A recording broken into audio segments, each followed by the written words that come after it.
Hola, es un enorme placer estar con ustedes como cada lunes en Radar Geopolítico a las 17 horas o 5 horas de la tarde de la Ciudad de México.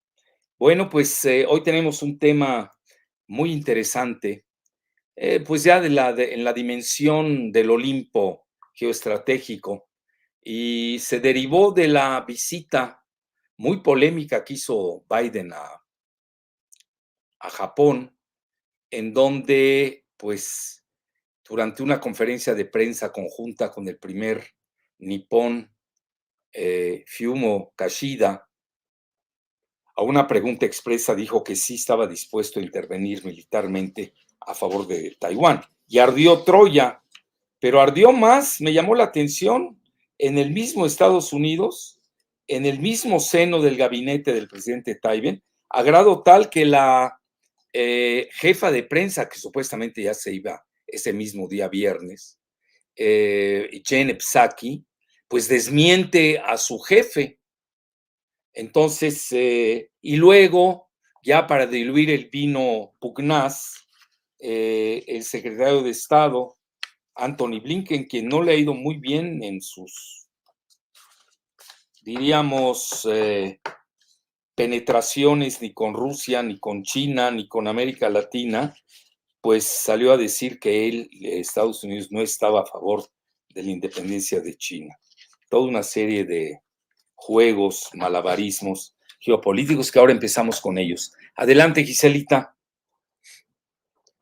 Yo precisamente en el artículo de ayer que hice en Bajo la Lupa en la jornada, se lo consagré y vean, Biden proclama la defensa de Taiwán frente a China y la prensa de la Casa Blanca, lo cual es inusitado, porque ya van 3 veces en 9 meses que Jen Psaki, la jefa de prensa de la Casa Blanca, desmiente a su jefe, a grado tal que yo hasta comenté, bueno, ¿será que el Deep State le está enmendando la plana al presidente Biden de 78 años de edad?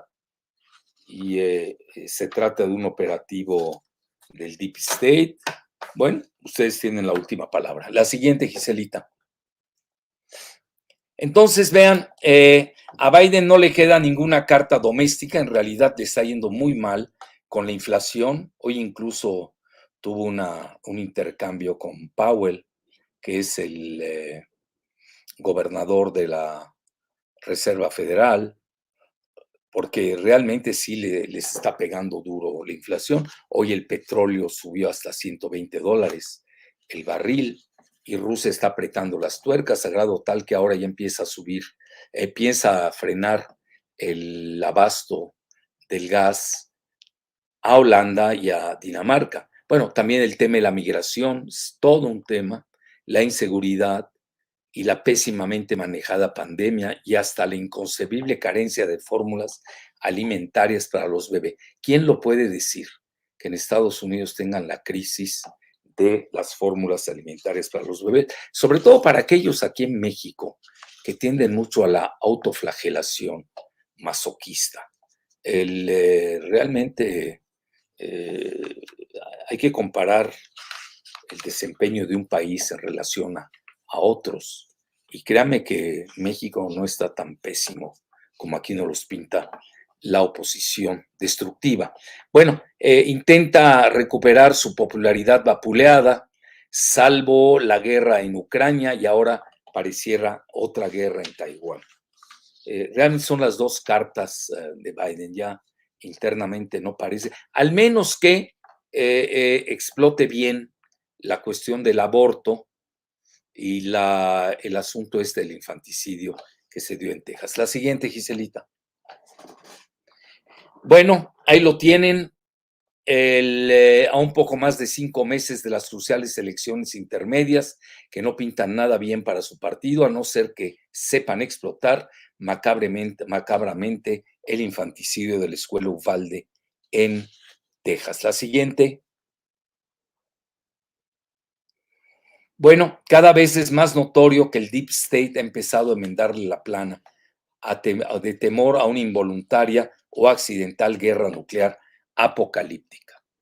Recordaron ustedes que la semana pasada hice un artículo de Thomas Friedman del New York Times, que teme una guerra involuntaria de Biden contra Rusia por Ucrania. Parece ser que sí, esto ha disminuido mucho, como aquí lo adelantamos, a grado tal que misiles de largo alcance ya están pensando seriamente en Estados Unidos no abastecerlos a Ucrania, que tampoco le está yendo muy bien en la región de Donbass. Bueno, salvo en el Twitter, ¿no? En Twitter y en Televisa, pues ya Rusia perdió la guerra, lo cual no es cierto. La siguiente.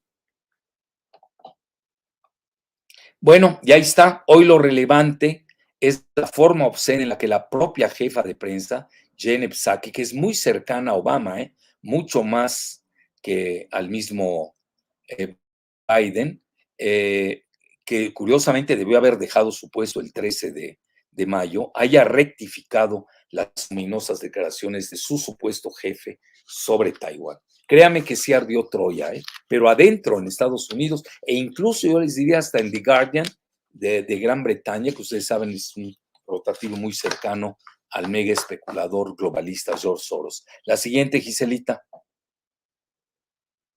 Bueno, ahí está. Vean lo que dice The Guardian, que la declaración de Biden sobre Taiwán creó confusión, no claridad, y incrementó las tensiones ya de por sí inflamatorias con China.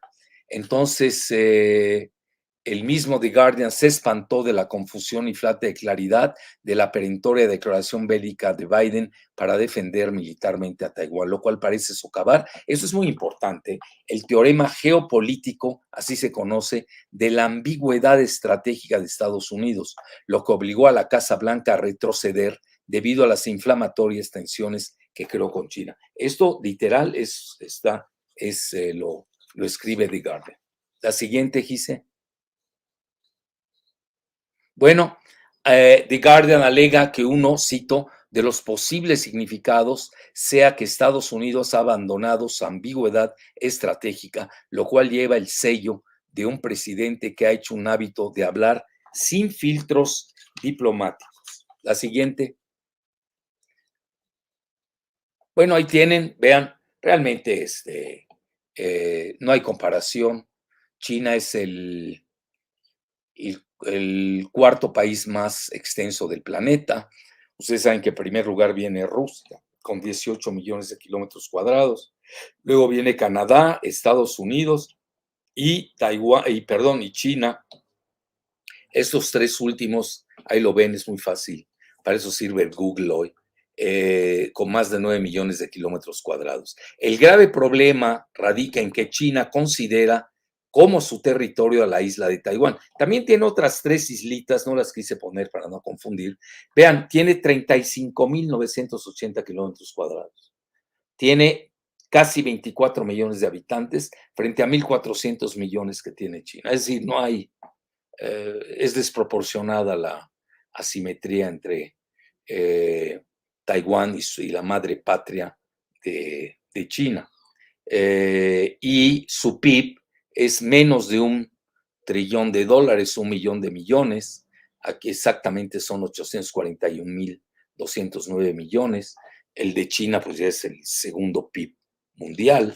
A nivel nominal, a nivel de paridad de adquisición o Power Purchase Parity, el poder adquisitivo, pues ya China rebasó a Estados Unidos.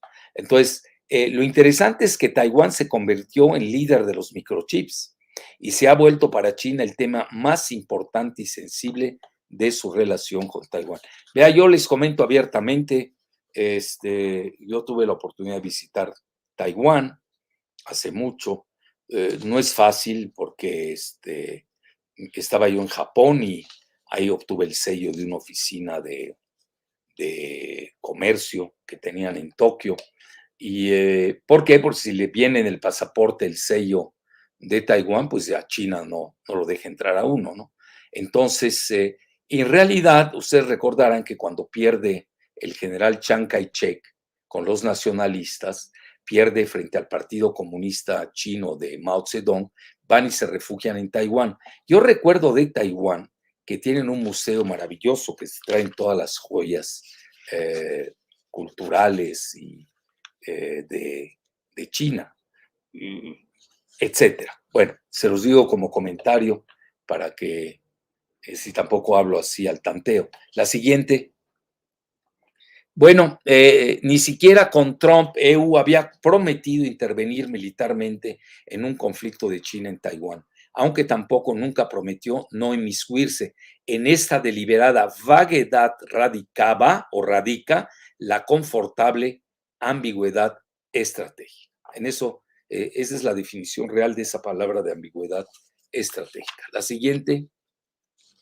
Bueno, ustedes recordarán que China, el One China Policy, es decir, la única política de China, es de una sola China. Empieza con ella Kissinger cuando viaja en forma secreta a Beijing a entrevistarse con Mao Zedong y con el primer ministro Zhou Enlai, y luego a inicios de la década de los 70, para luego preparar la visita de Nixon. Y luego, ya cuando fallece, si no me equivoco, en 1976 Mao Zedong, en 1978, cuando llega Deng Xiaoping, que era muy pragmático, que decía que no importaba el color del gato, sino que supiera comer ratones. Entonces ya saben que son proverbios muy chinos. Y aquí, ahí precisamente, tanto con Jimmy Carter como con su asesor de seguridad nacional, Zbigniew Brzezinski, se asienta la política de One China Policy, una sola China, que aquí pareció deslindarse Biden, por eso causó tanto revuelo, a grado tal que su jefa de prensa lo desmiente y luego acomoda las cosas el secretario de Estado Anthony Blinken. Entonces vean, el New York Post, que es un periódico muy cercano a Trump, critica ferozmente la defensa de Taiwán por Biden, que ha obligado a la Casa Blanca a retractarse 3 veces en los 3 recientes 9 meses. Imagínense, 3 veces en 9 meses. La siguiente. ¿Qué pasó, Giselita? La siguiente. Bueno, ahí está, ya la vimos esa. En referencia a los inmediatos desmentidos de la Casa Blanca, el New York Post pregunta, ¿quién tiene el mando aquí? Pues en son sarcástico, obviamente. La siguiente. Bueno, y ahí está el One China Policy, una sola China, y eso yo hago la pregunta, ¿dónde queda la supuestamente acreditada política de una sola China que reconoce al gobierno de Beijing como la única autoridad legal y a Taiwán como parte de China? Bueno, aquí hay también matices, ¿eh? Yo creo que ahí le faltó cintura diplomática y política a Biden, no debe haber sido tan directo, ¿no? De haber matizado, hay muchas sutilezas en eso. La siguiente. Sí, porque imagínense, mañana China y Rusia van a reconocer un estado de Estados Unidos y van a socavar su soberanía interna. Pues, se va a volver un relajo esto a nivel internacional. Y vean, esto es de CNBC, que es muy cercano al complejo militar industrial de Estados Unidos. Dice que Estados Unidos desea usar la fuerza para defender a Taiwán y esto de inmediato pues estimuló un revire de China. Entonces, CNBC expuso la perentoria refutación de la Cancillería de China, lo cito, nadie debe subestimar la vigorosa determinación, férrea voluntad y fuerte capacidad de 1.400 millones de chinos para defender su soberanía nacional e integridad territorial. La siguiente. Bueno, y ahí lo tienen. Y yo hago la pregunta, ¿sepultó Biden la enmienda de relaciones con Taiwán de 1979? Ahí lo tienen. Ahí viene el Congress Government, aquellos que quieran estudiar y penetrar. House of Representatives, vean, es HR, es el número 2479. El Congreso 98, que cumplió su tarea de 1979 a 1980, y ahí viene precisamente la enmienda de relaciones con Taiwán de 1979, que no obliga a la defensa militar de Estados Unidos en caso de una invasión china, pero que le asegura los recursos para su defensa. La siguiente. La declaración de Biden la hizo durante una conferencia de prensa conjunta con el primer nipón, Fumio Kishida, ahí lo tienen ahí a su lado, cuando su pirueta de 180 grados sobre Taiwán rebasa lo inenarrable. Vean por qué. Porque al mismo tiempo declaró estar considerando la suavización de las tarifas. Estamos hablando de 300,000 millones de dólares de tarifas que hizo su antecesor y que tendría el beneficio de disminuir la indomable inflación hoy en Estados Unidos. Y estas tarifas, ustedes lo saben, se gestaron contra las importaciones de China, las cuales fueron impuestas por su antecesor Donald Trump. La siguiente. Bueno, lo que más llama la atención es que se había anunciado que Jen Psaki, más cercana a Obama que a Biden, abandonaría su importante cargo el 13 de mayo pasado, una semana antes de su tercer desmentido a Biden. Y hago la pregunta pues muy cándida, ¿no? Operativo del Deep State. La siguiente. Bueno, y eso es muy importante. ¿Eh? Vean, existe una sociedad poco conocida en Latinoamérica, The Henry Jackson Society, que está presidida por Sir Richard Dearlove, que fue el anterior mandamás del MI6 británico, que exige desacoplarse de China. Es un extenso reporte y vean nada más el título, romper en la cadena de abasto con China. Cómo los 5 ojos, ahorita les explico qué son los 5 ojos, pueden desacoplarse de la dependencia estratégica que tienen con China. Los 5 ojos se les conoce, y además es un dicho muy de los chinos, lo usan mucho, son los 5 países de la anglosfera, Canadá, Estados Unidos, Gran Bretaña, Australia y Nueva Zelanda. Y se les llama The Five Eyes, incluso tienen pues yo eso hace mucho vengo estudiando, desde hace por lo menos 30 años. Tienen una agrupación de espionaje, por eso les llaman los 5 ojos, que se llama o llamaba Echelon, que viene del francés, que quiere decir sala, pues, o escalinata, no sé cómo la quieran decir, Echelon. Bueno, la siguiente. Bueno, ahí tienen los 5 ojos, ahí los tienen, son los 5 países, este es un diseño de Giselita. Entonces, en ese reporte, obviamente se los resumía al máximo, ¿no? La dependencia estratégica de la anglósfera y sus 5 ojos con China, y ahí tienen los 5 países de la anglósfera, y hablan, y aquí pues es obligado de pensar, viene la guerra económica contra China, y curiosamente pregona la hiperglobalización, cuando los mercados deben prevalecer por encima de cualquier otra consideración. Bueno, esto llama la atención porque incluso una muy acreditada columnista del Financial Times, Rana Farooqar, creo que es de origen iraní, escribe que precisamente ya estamos en la nueva era de la desglobalización. Entonces, de que una sociedad de corte británico, como es la Henry Jackson Society, hable de hiperglobalización, como que llama la atención. La siguiente, Giselita. Bueno, y hago la pregunta, bueno, no, aquí ellos lo dicen, abiertamente. La anglósfera está dispuesta a romper relaciones con China y a reconocer a Taiwán, lo cual es una jugada pues muy atrevida, que puede llevar sin duda a una guerra en el estrecho de Taiwán. Ya saben, el estrecho de Taiwán es lo que separa a la madre patria de China continental de la isla renegada de Taiwán. Y vean, nada menos que Peter MacKay, quien fue el anterior ministro de Defensa y de Justicia, y vean, lo cito, Canadá y sus aliados, quiere decir la anglosfera, deberían revisar su política diplomática hacia Taiwán para determinar si las políticas actuales que datan de la década de los 70, específicamente 1979, por lo que se acuerdan la enmienda sobre la política de Taiwán del Congreso de Representantes de Estados Unidos, pues para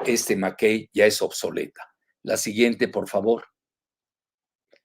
Y luego, esto es importante, al mismo tiempo que se daba este Pues yo diría escandalazo, telúrico por las declaraciones de Biden en Tokio, pues sí se escenificó la cumbre del Quad.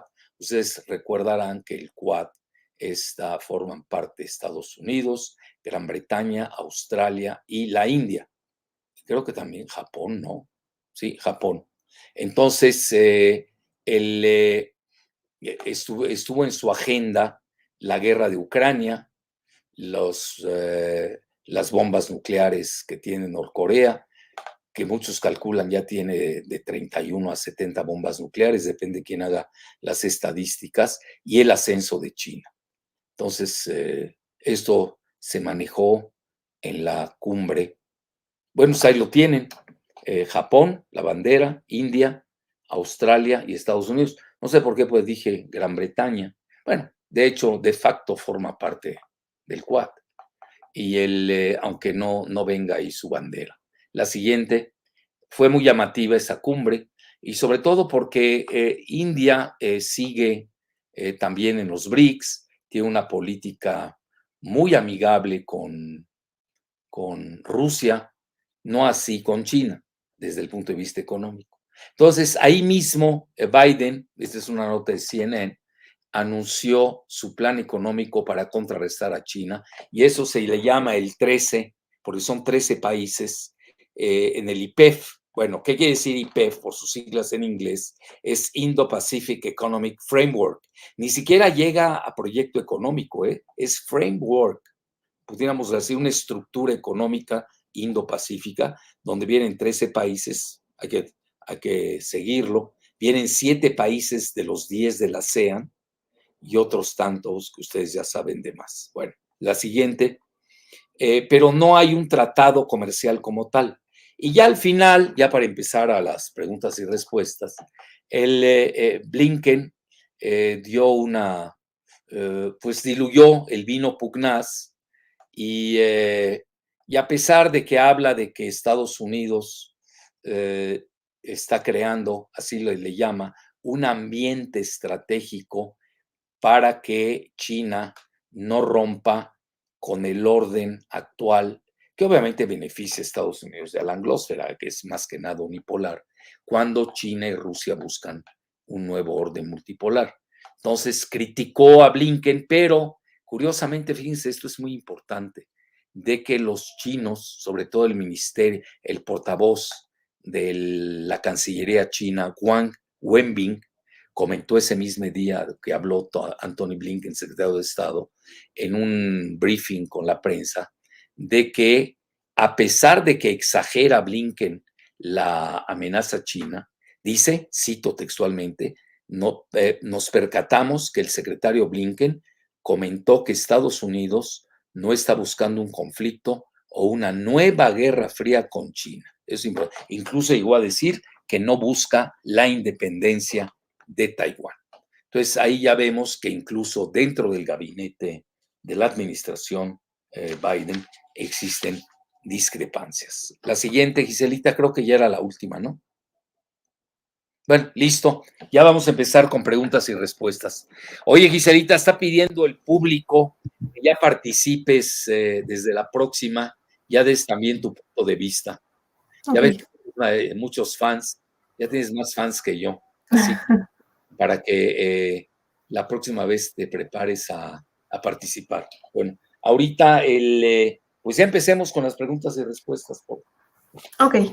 Primera pregunta que está en el chat. Doctor Jalife, ¿Estados Unidos teme que China se siga armando con su crecimiento económico y que después sea imparable? ¿Por eso lo presiona o ya es demasiado tarde para parar a China? Bueno, muy buena pregunta, ¿eh? El crecimiento económico, si ustedes ven las tendencias, China en 2 años máximo, es muy humilde entender, a nivel de Producto Interno Bruto nominal, ya va a superar a Estados Unidos. Nada más vean el crecimiento de China, sin contar inflación, ¿eh? Hoy, por ejemplo, ya la noticia es de que Shanghai, que es el centro financiero de, de China, pues ya finiquitó su confinamiento. Entonces, vean, yo más que la cuestión económica, que es reflejo del avance tecnológico de China. En lo que veo que ya China ha dejado atrás a Estados Unidos en varios rubros. Uno es en la inteligencia artificial. Lo reconoce el mismo Pentágono, aquí nos lo hemos dicho hasta el cansancio. Le lleva de 15 a 20 años de avance. En misiles hipersónicos inclusive. Rusia viene en primer lugar, China viene en segundo lugar y Estados Unidos como que se rezagó. Y luego, acuérdense, a nivel espacial, ya China ya alunizó en la parte oscura de la Luna, cosa que no ha hecho ni Rusia ni Estados Unidos, que son grandes potencias en el espacio, que esa parte no se ha tomado en cuenta ahora que estamos haciendo el recuento en la guerra de Ucrania, que realmente es una guerra, yo diría, limitada, más guerra híbrida, ya di la conceptualización al respecto, hasta se parece una guerra de la prolongación de la Segunda Guerra Mundial, etcétera, pero donde pues todavía no entra la panoplia de armas modernas. Estamos hablando de misiles hipersónicos de Rusia y ya no se diga que ni Dios lo quiera, todo el arsenal nuclear. Acuérdense que Rogozin, que es el que maneja el espacio, la agenda del espacio en Rusia, abiertamente lo dijo, en 20 minutos borramos a toda Europa del mapa. Desgraciadamente puede ser cierto. Entonces, hoy lo estaba hablando con un banquero amigo mío de Chipre, estábamos haciendo el recuento, bueno, ¿y esto cómo va? Y se lamentaba que no le está yendo bien a Europa con esto de las sanciones, tuvo un efecto boomerang. El gran vencedor está siendo China. Estados Unidos sí le ha pegado por la cuestión de la inflación. Y luego acuérdense el alza de los alimentos y la cuestión de los fertilizantes y los energéticos, y ahí Rusia lleva una gran ventaja. Entonces hay que irse con mucho cuidado. Aquellos que hacen pues ya quedan por vencida a Rusia, sobre todo la gente de Televisa, que parece más portavoz de la Cancillería de Ucrania. A veces que yo soy partidario de la biosfera y de Vladimir Vernadsky, que era ucraniano y luego fue el director de la Academia del Instituto de Geoquímica de Moscú. Decía, para mí es muy doloroso lo que está sucediendo ahí, que incluso la considero una guerra civil. Incluso mi libro que estoy preparando, así se va a llamar, que presentaré en la FIL, la guerra que nunca debió haber sucedido, la de Ucrania. Bueno, muy bien, muy buena pregunta. ¿Qué sigue? Siguiente pregunta. Mencionan, doctor Jalife, dado que Estados Unidos está haciendo un cerco contra China, ¿podría China empezar a hacer alianzas militares con algún o algunos países de la región? Bueno, de facto la tiene. Kissinger habla de una alianza de Rusia y China. Con Irán más o menos hay esbozos, obviamente con India no, pero sí el cerco sí lo tiene en su alrededor, como también lo tiene Rusia. Acuérdense que Estados Unidos tiene más de 800 bases militares y vean dónde se encuentran. Se encuentran precisamente alrededor de esos dos países de Eurasia, que son China y Rusia. Donde más bases militares tiene Estados Unidos en Latinoamérica es en Colombia. Tiene 8, y si hablamos de cuasi bases o casi bases, tiene 9 en Colombia. Tiene una en Honduras, ahí en el centro del país, etcétera. Entonces, realmente Estados Unidos sí tiene rodeados a Rusia y a China. Pero acuérdense que esto es de doble filo, porque el día de mañana también pueden empezar a golpear las bases y es cuento de no acabar. Eso es de doble filo, yo lo pondré. La siguiente. Siguiente pregunta. Mencionan, justo en este tema, ¿China puede ganar la guerra entonces destruyendo la economía de Estados Unidos? Bueno, no la va a destruir porque no les conviene. Los chinos tienen una economía relativamente complementaria. Ya ven, la sociedad Henry Jackson abiertamente habla de que sí existe un acoplamiento estratégico, por lo que pide el desacoplamiento estratégico, no solamente en materia económica, también en materia militar. Entonces, hoy por hoy es más fácil que para Estados Unidos romper económicamente con Rusia que hacerlo con China. Sería muy doloroso. Y al revés, China está buscando su autarquía. Acuérdense que ellos tienen el plan 2025, de 2025, donde ellos precisamente desean tener la cuestión del, pues de su autosuficiencia, que va a ser muy difícil, ¿eh? Pero de todas maneras lo tiene en su horizonte. Acuérdense que China también tiene el monopolio prácticamente de tierras raras. Y esas tierras raras pues tienen mucho que ver con el avance tecnológico, todos los vuelos espaciales, etcétera, etcétera. Muy bien, la siguiente. Es decir, lo que quiero dejar aquí claro, no se centre nada más en lo económico. Hay que ver la investigación y desarrollo. Muy bien. Siguiente pregunta. ¿Cuántas tienes, Isabelita? ¿Tienes muchas? Sí, varias en el chat. Justo en este Bueno, tema mencionan, adelante. doctor Jalife, ¿es posible para la anglosfera desacoplarse de China? ¿Corren el riesgo de colapsar sus cadenas de suministros y crear más catástrofe económica? Sí, ahorita si lo hacen sería suicida, ¿eh? En el mediano plazo, bueno, tienen que planearlo, hacerlo, invertir. Acuérdense que también una carencia de Estados Unidos, sobre todo hablo de Estados Unidos, que es la verdadera potencia, tienen serios problemas en su infraestructura. La descuidaron. ¿Por qué? Porque se colgaron mucho en el sistema financierista. Vean, si ustedes se dan cuenta, yo no he citado a nadie de Rusia y China, ¿eh? Todo lo que cité es del lado occidental.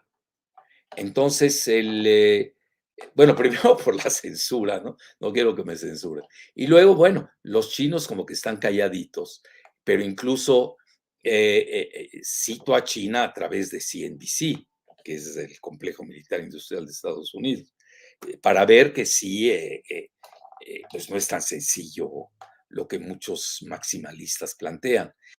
Pero si ustedes se dan cuenta en este foro mundial económico de Davos, pues abiertamente cumbre, la era de la desglobalización, ya llegó su momento. Acuérdense de ese famoso reporte de BlackRock, donde plantean precisamente que ya México, Brasil y los 10 países del sudeste asiático, pues van a ser los sucedáneos o los que suplan a China, que no es sencillo. México todavía nos falta la 5T, que es de tecnología. Hemos descuidado ese rubro desde hace mucho. Y Brasil, hay que esperar el resultado de la elección en octubre entre Lula y Bolsonaro. Y el ASEAN 10 o los 10 países del sudeste asiático, a pesar que forman parte de este muy etéreo bloque geoeconómico que se llama IPEF, de 13 países, pues no tiene nadie lo entiende qué es. Yo creo que todo el mundo le dijeron a Biden que sí, pues porque sea lo que fuere, pues Estados Unidos sigue siendo una de las tres máximas o una de las tres superpotencias del planeta, guste o disguste. Y ni a China ni a la misma Rusia le convienen que se diluya tan rápidamente la otrora unipolaridad de Estados Unidos, pese a que hablan de una hiperglobalización que yo la veo muy fantasiosa. Realmente estamos ya en la era de de la desglobalización. En esto tiene mucha razón esta iraní que escribió en el Financial Times, ya les dije su nombre, Rana, creo que es Rana, si no me equivoco, pero sí me acuerdo del apellido Facújar, algo así. Bueno, la siguiente. ¿Cuántas más tienes, Giselita, para dejarlos descansar hoy? Ok, sí, varias. Unas tres. Bueno, adelante, tres. Bueno, mencionan, doctor Jalife, en vista de que la anglosfera quiere cambiar la cadena de suministros de China, ¿significa que aumentará la inversión por parte de privados de la anglosfera en países como México? Sí, sí, sin duda. Bueno, además la inversión de Estados Unidos en México y de Canadá es prácticamente privada, no es pública. Pero además, vean, esto hay que verlo. Hay que tener mucho cuidado cuando se hacen comparaciones de los países. En Estados Unidos sí existen las asociaciones público-privadas y las privadas tienen características de social responsibility, para decirlo bien. Vean, yo que tengo experiencia, bueno, cuando solía hacer mis viajes allá a Cambridge, Massachusetts, el Mass General, un hospital maravilloso, aunque no lo demostró mucho ahora en la pandemia. Fíjense, Estados Unidos es de los países que más muertos tiene, ¿eh? Bueno, aquí no nos quedamos atrás, ¿eh? En Estados Unidos, 1 millón de muertos. Aquí ya se habla abiertamente de medio millón. Bueno, no me quiero meter en ese tema porque va a arder Troya, ¿eh? Ya lo saben. Mejor me quedo aquí en este tema, no me quiero extrapolar. Pero en Estados Unidos sí existe el- la cuestión privada, va de la mano con lo público. En México y Latinoamérica no, están totalmente disociados, por desgracia. Y los privados de Latinoamérica piensan como medievales o conquistadores de la colonia española, o se creen franceses, o se creen británicos, o se creen alemanes, o se creen estadounidenses, pero no piensan en sus países. Es decir, en México, desgraciadamente, muy pocos privados piensan mexicano. No es el caso de las asociaciones público-privadas de Estados Unidos. Esto hay que decirlo bien, porque a veces muchos enloquecen y empiezan a hacer extrapolaciones baratas que no vienen al caso. No tenemos esa cultura, por desgracia, de lo privado y lo público. Ustedes lo ven incluso muchos grupos muy poderosos del GAFAM, ya saben, todas las joyas estratégicas de Silicon Valley, pues son dependientes bajo el agua o en el Board of Directors, en el consejo de administración de sus empresas, de ex almirantes retirados, militares retirados. Es decir, tampoco hay tal disociación de los privados con los públicos. Al final del día, el Pentágono pone orden. Yo me acuerdo, hay una agrupación para el GAFAT o el GAFAM, como le quieran llamar. Ya saben, Google, Amazon, Facebook, Apple, ahí pueden poner Microsoft, Twitter no pinta, aunque ya ven ahora con la adquisición de Elon Musk, pues sí va a adquirir otro horizonte. Hay una cosa que se llama BIT, si no me equivoco, Board of Internet, algo así, Directors creo que se llama, en donde al final del día los mismos del GAFAT o del GAFAM, como les quieran llamar, le ceden su primacía al Pentágono. Esto es importante entender. En Estados Unidos, no está muy señor de todas las cosas. La siguiente, esa Regional. agrupación era BID, ¿no? BID, ¿no? ¿Cómo se Ujú. llamaba? ¿Te acuerdas? Board of, ¿qué era? Ahora, Internet, ¿qué? Directors, algo así, ¿no? sí. Estaba un tal, curiosamente, un Házaro, Joshua Marcus, era el director de eso, sí me acuerdo bien. Poco, vean, yo porque investigo y me dedico a eso, pero poca literatura van a encontrar de eso, ¿eh? Creo que el único que lo ha manejado fuera de algunos sectores electos en Estados Unidos, lo tienen aquí enfrente a ustedes. Y lo pueden googlear, está en Bajo la Lupa. Bueno, la siguiente, venga, y ya, para irnos. Ok, siguiente pregunta. Mencionan, doctor, en los conflictos del Pacífico que se avecinan, ¿qué rol juegan las potencias medianas regionales? Por ejemplo, Vietnam, Filipinas, Indonesia o Australia. Y similar a esta también preguntan, ¿cree que cree que India pueda dejar sus diferencias de lado con China para entrar de lleno como su aliado o se ve más que esté en su contra? ¿Dejará de ser neutral India?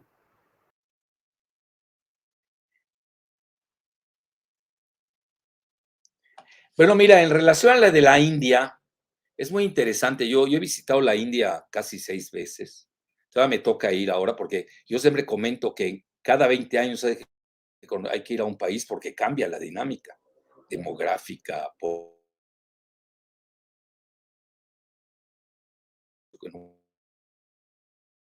muy, yo diría muy pro India, hace mucho. Y a tal grado que ya les dije, la visité más de, no sé, ya ni me acuerdo cuántas veces. Entonces, fui muy estudioso del hinduismo. Y hoy predomina en India el partido Bharatiya Janata, que en inglés se llama Bharatiya Janata Party. Bueno, que es un partido supremacista hindú. Ustedes saben que los hindús, que es una religión, son politeístas. Ellos sí creen en la metempsicosis. Escuchen bien la palabra, metempsicosis, la reencarnación del alma. Y por eso tienen su rueda de la fortuna, en la que únicos que no entran dentro de su clasificación, pues son los untouchables, los intocables, que son los que hacen el aseo, etcétera, y que sí incluso no pueden caminar a la par de pues de las castas, ¿no? India es un país de castas. Bueno, pues dicho esto, en su cosmogonía prevalece el pluralismo. Tienen excelentes relaciones con Moscú, con Rusia, no buenas, excelentes. Incluso, si no mal recuerdo, se hace de Nueva Delhi a Moscú 4 horas, si es que no me equivoco. Entonces, ya hace mucho que no viajo, por eso no me acuerdo bien. Entonces, pero con China tienen su diferendo en el Himalaya, que ya ustedes lo conocen de más.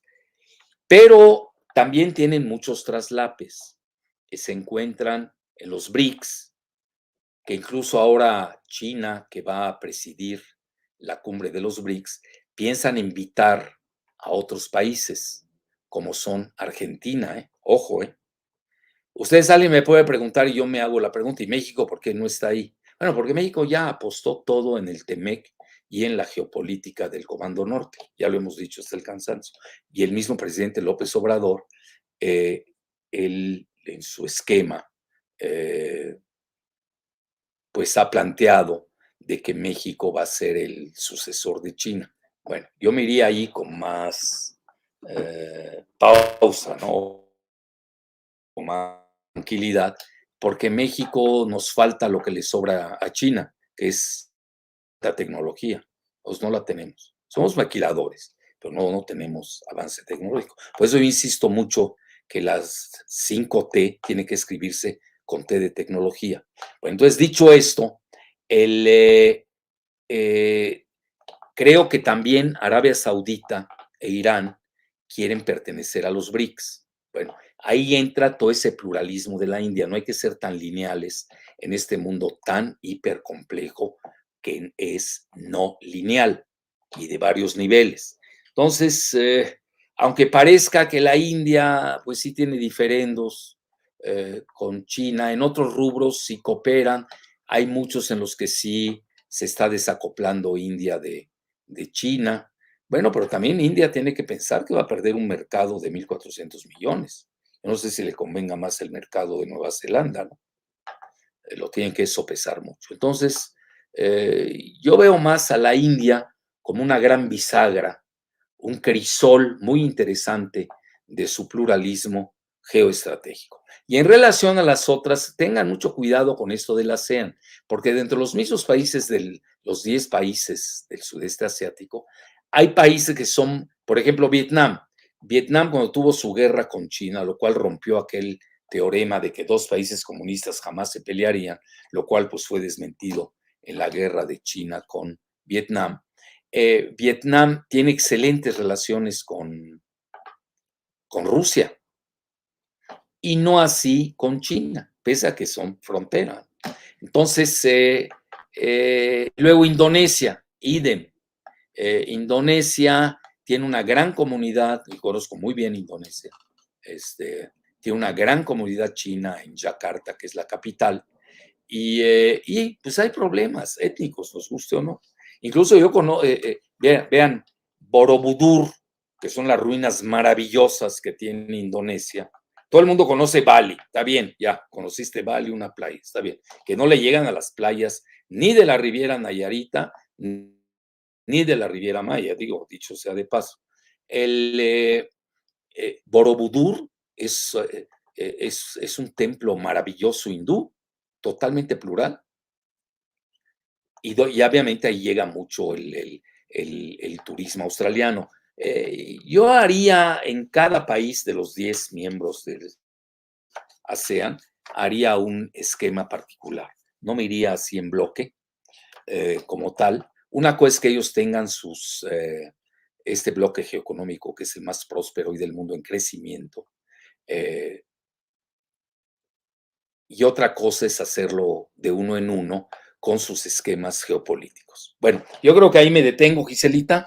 Les anuncio que la semana entrante es muy probable que haga el próximo video desde Beirut, Líbano. Bueno, hasta la próxima. Un placer.